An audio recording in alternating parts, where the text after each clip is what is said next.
రైతు మిత్రులందరికీ శుభోదయం. ఈరోజు మీ మదన్ కుమార్. నేను ఒక యువ రైతును, పాడి రైతును మీకు ఇంట్రడ్యూస్ చేస్తాను. లింగారెడ్డి గారని, పోరండ్ల గ్రామము, జగిత్యాల జిల్లా, జగిత్యాల మండలంలోకి సంబంధించిన వ్యక్తి. ఈయన 10 పశువులతో, 10 హెచ్ఎఫ్ ఆవులతో 2012లో డైరీ స్టార్ట్ చేశాడు. కొత్తలో అనుభవరాహిత్యంతో కొన్ని ఉడుకుదుడుకులు ఉన్నప్పటికీ కూడా తర్వాత ఒక్క పశువు కూడా కొనకుండా తన దొడ్లోనే పుట్టిన దూడలతో ఈరోజు 30 పాడి గేదెలను మెయింటైన్ చేస్తూ రోజుకు 400 లీటర్ల పాలు తీస్తూ నెలకు 2 లక్షలు సంపాదిస్తున్న పాడి రైతును, ఆయన అనుభవాలను మీకు ఇంట్రడ్యూస్ చేస్తాను. చూడండి. నా పేరు లింగారెడ్డి. మాది పోరండ్ల విలేజ్, జగిత్యాల మండల్, జగిత్యాల డిస్టిక్. నేను డైరీ 2012లో స్టార్ట్ చేశాను. 9 ఆవులతో స్టార్ట్ చేశాను. అప్పుడు చాలా రేట్ పడ్డది, ఒక్కొక్కటి 70,000-75,000 పడ్డది. నాకు అనుభవం లేక స్టార్టింగ్లో కొన్ని పశువులు కూడా చనిపోవడం జరిగింది. దాంతోపాటు కొంచెం ఆలోచన విధానం పెంచుకొని తర్వాత డైరీలో అమ్మే టైంలో నేను వాళ్ళ దగ్గర తక్కువ రేట్ల ఆవులు కొనుగోలు చేసి 9 ఆవుల్ని 30 చేశాను. ఆ 30 ఆవులతో పాటు నేను మంచి సక్సెస్ఫుల్గా అయ్యి మంచి లాభాలలో వచ్చింది.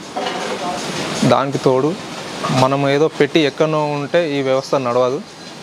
మనమే ఉండి మనమే వర్క్ చేసుకునే అంత కెపాసిటీ ఉంటేనే ఈ బిజినెస్లోకి దిగాలి.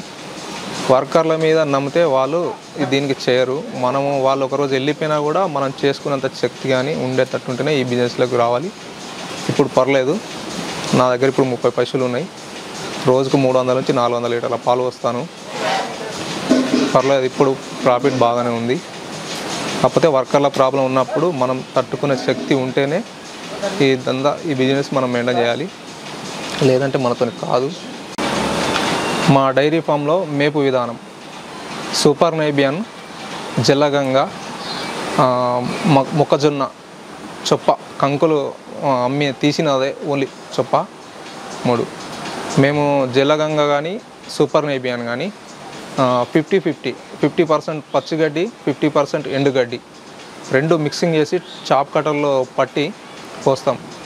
ప్రొద్దున 4:30కు మా వర్కర్స్ లేచి ఉదయాన్నే ఫస్ట్ కుప్పేయడం, దాని తర్వాత పాలు పిండుతారు. పాలు పిండిన తర్వాత దాన వేస్తారు.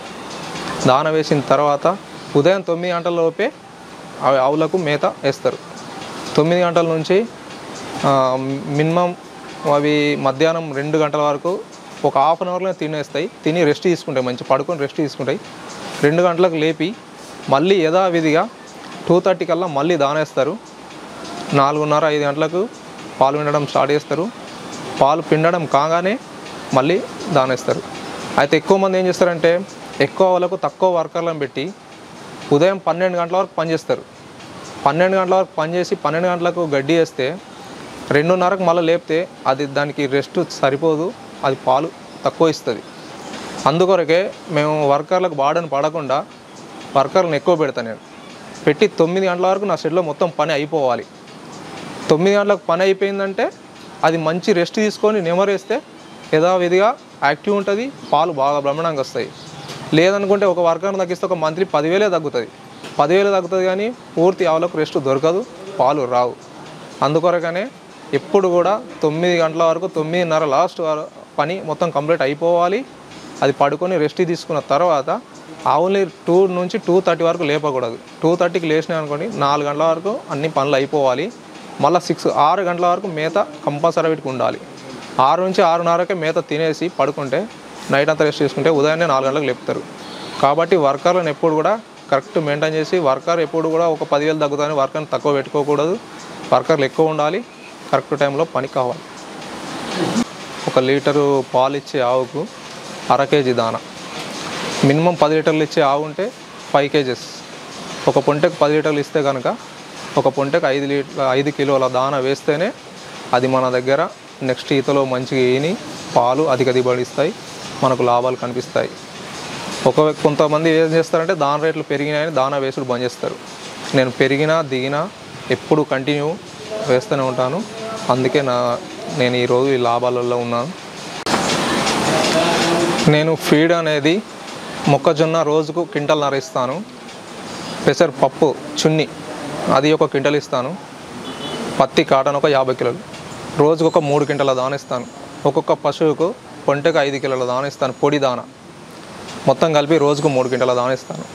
నేను అన్ సీజన్లో పెట్టుకుంటా స్టాక్ కాబట్టి, సీజన్లో పెట్టుకుంటా కాబట్టి నాకు కిలోకు 16 నుంచి 18 రూపాయల వరకు నాకు వర్కౌట్ అవుతుంది. ఇప్పుడు ప్రస్తుతం ఎప్పటికప్పుడు క్వింటల్ 2 క్వింటల్ కొంటే ఏది కొన్నా 2000 పైనే ఉంది. నేను తక్కువ ఉన్నప్పుడే అన్నీ దగ్గర అందుబాటులో పెట్టుకుంటా కాబట్టి నాకు అట్లా వర్కౌట్ అవుతుందండి. నేను చిన్నగా కాదు, అన్నీ స్టాక్ పెట్టుకుంటా మొత్తం, అందుకొరకు నాకు అలా వర్కౌట్ అవుతుంది. నేను బిల్లు కొరకు ఎప్పుడు చూడకుండా, నేను మార్కెట్లో ఎప్పుడైతే సీజన్లో ఎక్కువ ఫీడ్ దొరుకుతాయో, మేజ్ కానీ పత్తి కానీ ఇవన్నీ నేనేం చేస్తాను అంటే సెటర్ రెంట్కి తీసుకొని నేను అన్నీ స్టోరేజ్ పెట్టుకుంటాను. అన్ సీజన్లో మంచి రేట్ తక్కువ ఉన్న పొజిషన్లోనే నేను అన్నీ పెట్టుకుంటాను. నేను యథావిధిగా రేట్ ఎంత పెరిగినా దిగినా దానా అనేది తగ్గించను. ఎప్పుడు ఇచ్చేసే రేంజ్లోనే దానా ఫీడ్ ఇస్తా కాబట్టి నా పశువులు అట్లా ఉన్నాయి. నేను అట్లా డైరీని మెయింటైన్ చేయగలుగుతున్నాను. మిల్క్ వచ్చేసి నేను కరీంనగర్ డైరీకి పంపుతాను. నాది రోజు 3.941 వరకు ఫ్యాట్ వస్తుంది. 441కు వస్తే మనకు 27 డైరీ ఇచ్చే ఇన్సెంటివ్ను గవర్నమెంట్ ఇచ్చే బోనస్తోని 34-35 మధ్యలో నాకు రేట్ వస్తుంది. కావున ఎవరన్నా కొత్తగా దిగవలసిన వాళ్ళు ఉంటే మంచి పశువులు కొనుగోలు చేసి వాటికి మెయింటెనెన్స్ నీట్గా జాగ్రత్తగా మెడికల్ డాక్టర్స్లను సంప్రదించుకుంటూ నీట్గా చేస్తేనే ఈ దందాలో మంచి బెనిఫిట్స్ ఉంటాయి. కాకపోతే ఏదో పెట్టి ఎక్కడో ఉండి నేను వర్కర్లను పెట్టినా అని అటు ఇటు ఇడిచి పెడితే దందా నడవదు.